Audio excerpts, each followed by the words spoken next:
a very important week. We all are looking forward to the coming days, the coming year, and of course, how that's going to affect the energy industry. And we set this up today knowing it was the day before inauguration to kind of give our members some perspective of just what we might be able to expect, how you feel you're going to be able to work with this administration, and just maybe looking into the crystal ball to give us some perspective on what we might be able to expect, how you think you'll be able to work with this administration, and more importantly, what can we do to help you? So I'll just go ahead and turn it over to you. Okay, thank you very much. My staff gave me notes, but I can't find my notes, and so I'm going to wing it just a little bit. On the other hand, there's enough going on that I think we'll have a lot to talk about. First, let me just say that we're here to talk about economic development in the Bayou region, but on the other hand, it's a little bit like to only focus on that, not on the fact that there's an inauguration. There are 25,000 Army troops scattered throughout the city, et cetera, would be to talk a little bit about something when there's a 2-alarm fire across the street. So I'll mention a couple things just as regards the other events, and if you want to ask questions about it, we can. Obviously, there's an inauguration tomorrow. Biden's going to come out with a lot of big plans. Some of them we'll be in favor of, some of them we won't. Point is that if it's good for our country, I support them, and if it's not good for our country, I'll oppose them. I won't oppose them just to oppose, but I certainly will oppose if I think they're bad for our country. Republicans are still technically in charge of the Senate, in that the 3 new Democratic senators are not sworn in until tomorrow afternoon. And so tomorrow afternoon it flips from Mitch McConnell being the majority leader to Chuck Schumer being the majority leader. On the other hand, Democrats do need 60 votes to pass anything in the Senate. Everybody who wanted to get rid of the filibuster when President Trump had the House and the Senate is breathing a sigh of relief that it didn't happen, because now there is that 60-vote threshold requiring Biden to bring ideas, at least legislative ideas, to Republicans to get our buy-in in order to pass it all the way through. So I think that is a very important thing to remember. We obviously also are considering there might be impeachment articles that come forward. Frankly, I don't know if it's constitutional to impeach somebody after they've left office. There's arguments on both sides, and I don't know. I suspect that Schumer won't resolve that before he brings it to the Senate, but there will be a trial. And the allegations are something along the lines that the president deliberately lied about voter fraud in an effort to incite people to riot on the 6th. Now, by the way, the 6th for our democracy was a horrible event in which there was people who wished to assassinate the vice president, who wished to take members of Congress and the Senate like prisoners, like strap them and kill them, and in which a police officer lost his life. Several protesters did as well. So it is something that's going to be investigated, and it is something which, as regards the president, that's the allegation, and we'll have a trial. And I just mentioned that because I'm not quite sure how it's going to work. I'm not sure anybody does yet, but I don't even think the president has an attorney yet. But that will be occupying some of what we do. Because it occupies what we do, it will delay Biden's legislative agenda. Both the people that get appointed to his cabinet secretary positions, any spending bills that he'd like to put forward, and things such as that. So there's a trade-off. If Schumer decides to go ahead with the impeachment, it will definitely put a pause, maybe as long as 3 to 4 weeks, on anything Biden can hope to accomplish by appointments and also legislatively. Now let's speak about some of the legislative issues. Because I think the president the president-elect has laid out very clearly some of his objectives. And there's going to be opportunity for our state and the Bayou region to address those issues. First, clean energy, climate change is like his focal point. he is going to be looking at all energy issues through that perspective.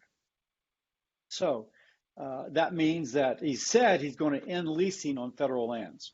You could say, well, wait a second, does that mean no more leasing in the Gulf of Mexico? I tend to think that leases will continue in the Western and Central Gulf, but that there won't be any leasing in the Eastern Gulf. I'm just guessing that. There was a deal I was trying to work with some Republicans, some Florida politicians to try and get a little bit of that westernmost portion of the Eastern Gulf carved out so that that could be developed. It seems unlikely to happen now with a Biden presidency. Frankly, Trump had already taken it off the table. And so we had headwinds with President Trump. The headwinds have grown stronger with President Biden. On the other hand, if he were to end any new leasing at all in the Central and Western Gulf, there go an incredible source of revenue for the United States Treasury, not just for our coastal restoration, but also for the Land Water Conservation Act and just money in general, the Great American Outdoors Act, which was just passed.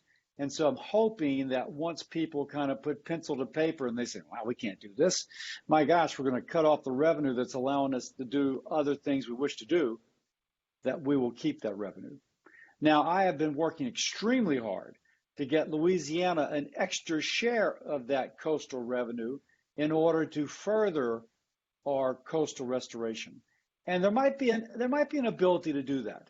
The Great American Outdoors Act, I won't go into detail, but I opposed it, feeling like it cannibalized the money that should be coming to Gulf Coast states. The Great American Outdoors Act passed, but we also created a lot of sympathy as to why we do need to have increased revenue sharing with Gulf Coast states for our coastline problems. So I'm hoping that will happen. So again, if we take energy, the energy bucket, and the prism they're looking climate change, we make the argument that as rising sea levels endanger our coastline, Louisiana and other coastal states need that extra revenue in order to add resiliency, to rebuild land, to save our states from the effects of rising sea levels. What else? There's going to be a major investment in clean energy. So we already know in South Louisiana about the wind farms off the coast of New England, in which South Louisiana boat builders are helping to build the jack-up boats and the service supply boats for the wind farms that are going off of Massachusetts and Rhode Island and elsewhere. Now we're trying to tag on that. I've worked very closely with Sheldon Whitehouse, who is the Democratic senator from Rhode Island, for the extension of the regulations that will allow these to still take place.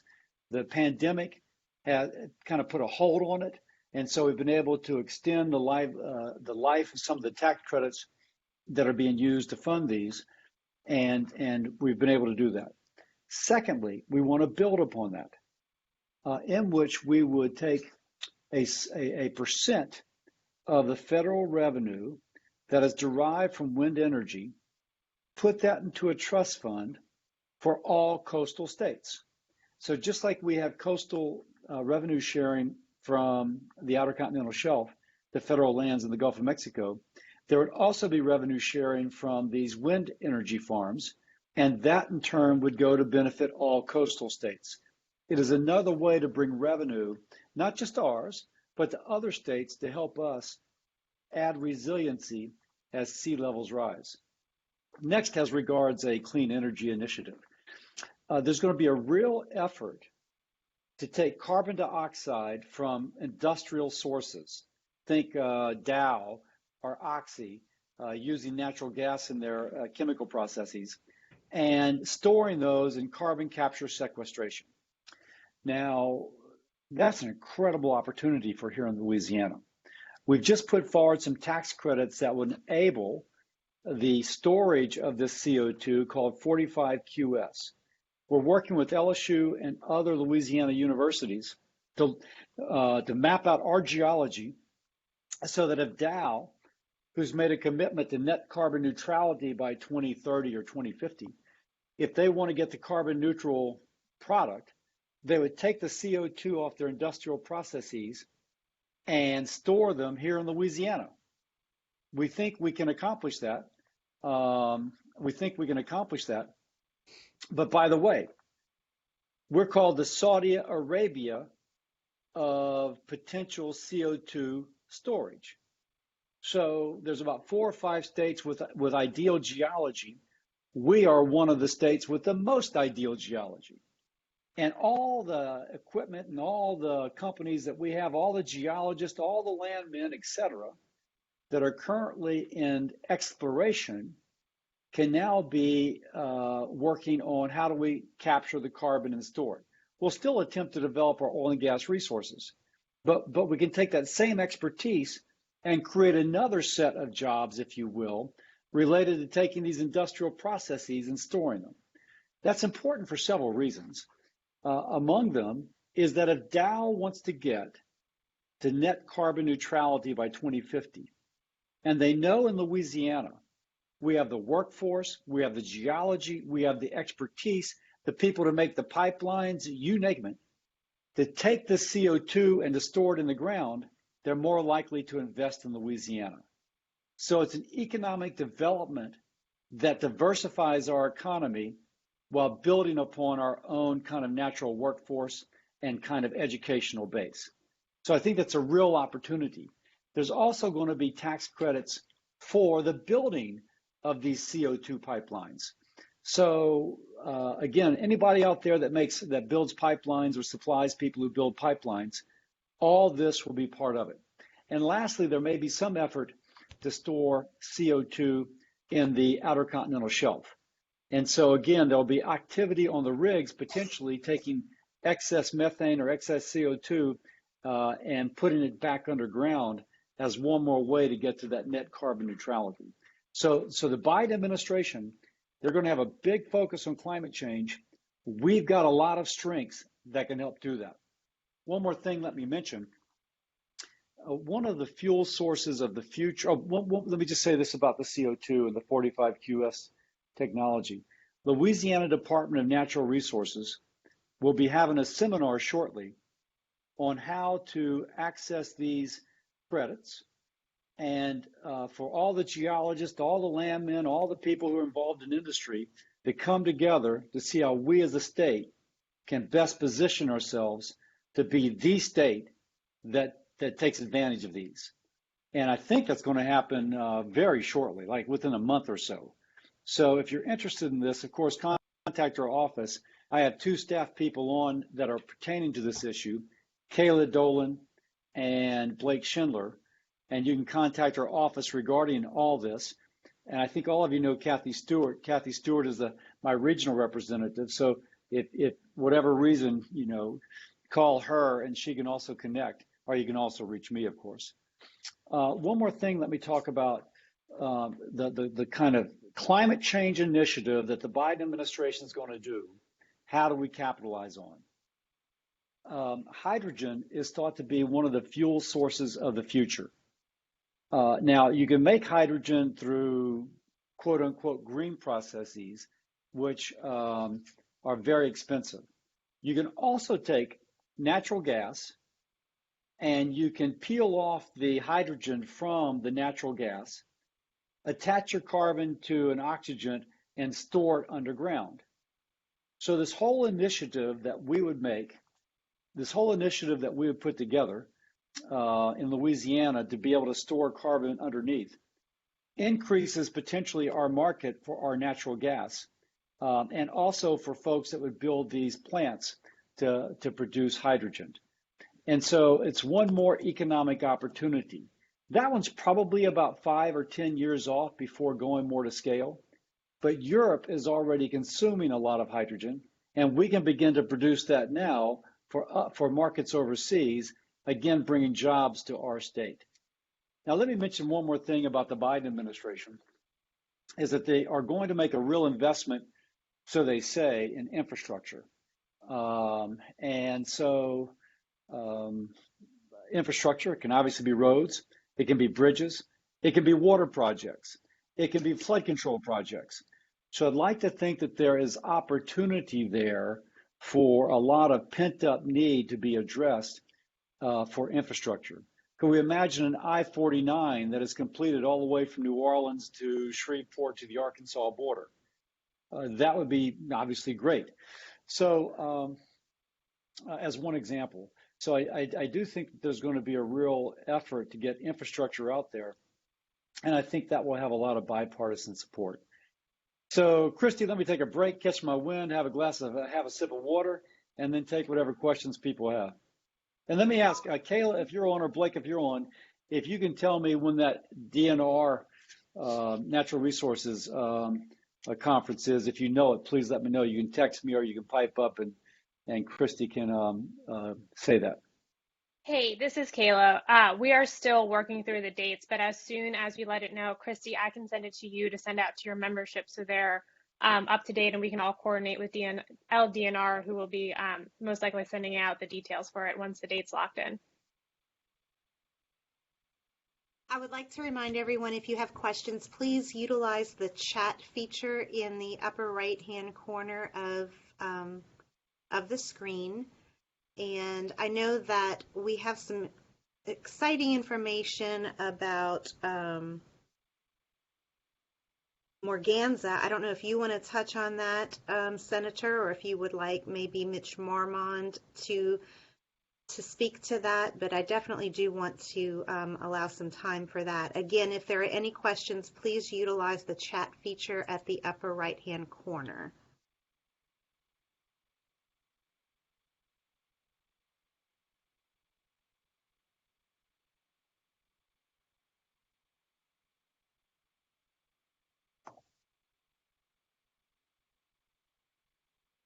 Senator, I think Mitch is yielding to you just to see if you wanted to talk any about that. About what? Because I didn't hear the question. There was some news about Morganza. Trying to get to the messages so that I see that there's one here. I know that Senator, let's see. I know that. I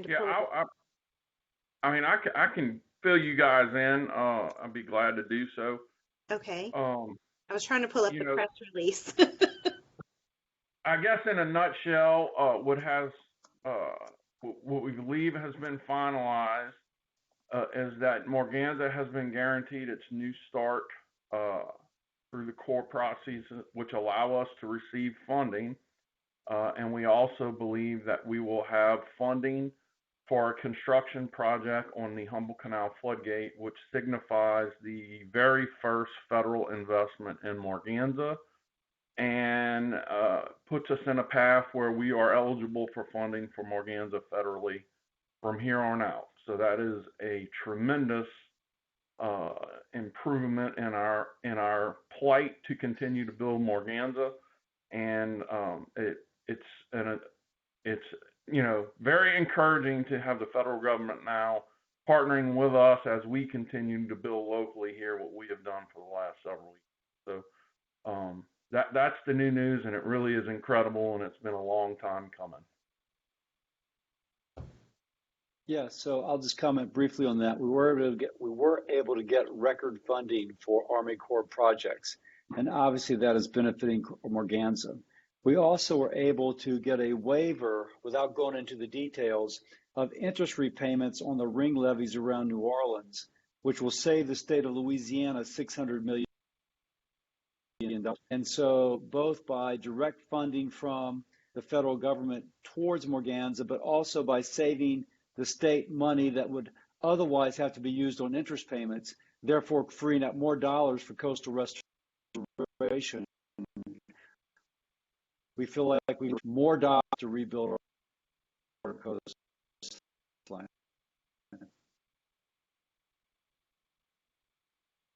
All right, we have we have a question from one of our board members, JJ Buque, asking if you have any concerns that Senator Schumer will change the Senate rules on cloture to a simple majority. Yeah, JJ, good to see you, man. Yes, I'm concerned. The fact that it's only 50-50 Senate, and it's going to take Kamala Harris to break the tie.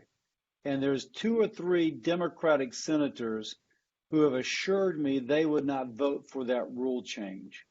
Now, it's more than one, so you can't just isolate them and put a lot of pressure on them. It's more than one. So I'm hoping that won't happen. Um, uh, and I think some of their crazy ideas. Now, I'm to any Democrat out there, I apologize if I'm going to offend you. So let me just put it a little bit more neutrally.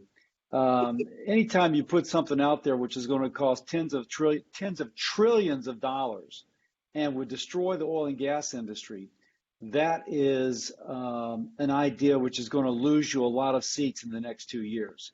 So I also think that Pelosi and Schumer know that if they're going to protect their majorities, which they're always thinking about, they have to kind of push back on their far left. And one of the things that allows them to push back is that right now you have to have 60 votes in the Senate. Excuse me. So I'm hoping it persists. I don't count on their good wishes. I just count on 2 or 3 people I trust who say they will oppose doing away with the filibuster, and then Schumer's political survival. But we'll see. That's one of the things that is out there, and we just have to be so aware of that. Thank you. I have a question for you. Just a few weeks ago, which a few weeks ago was light years when we think about it lately, but just a few weeks ago, we were, as an organization, writing letters that ended up not getting submitted just yet, requesting, that the lease sales go through in March, and we held back on that letter, and we were waiting for the new administration to come in and waiting for things to kind of settle. At what point do you think submitting those letters would be a good idea? We believe in strength in numbers. We have over 230 members, and that encompasses over 200. Well, we have 230 member companies, which equates to over 200,000 members. So sending those letters, we hope would be important for the administration to receive. We realize it's not as important to the Biden administration, but it's very important to us. At what point do you think that we should send those letters?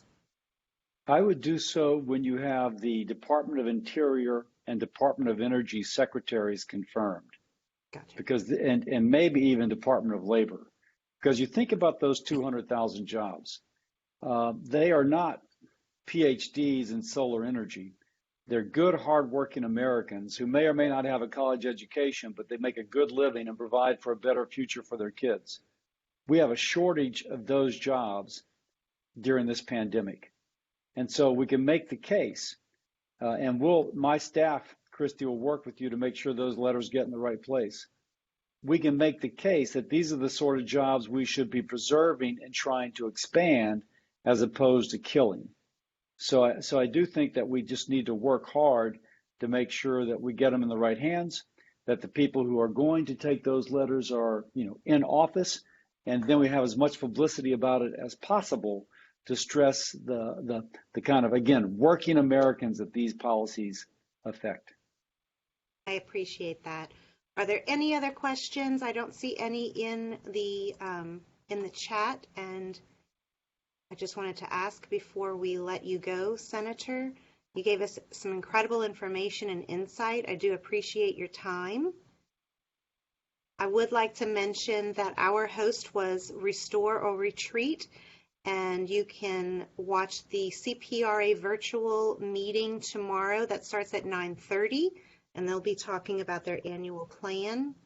Again, Senator, thank you so much for your time, and you will be hearing from us soon. Thank you, Christy. Thank you.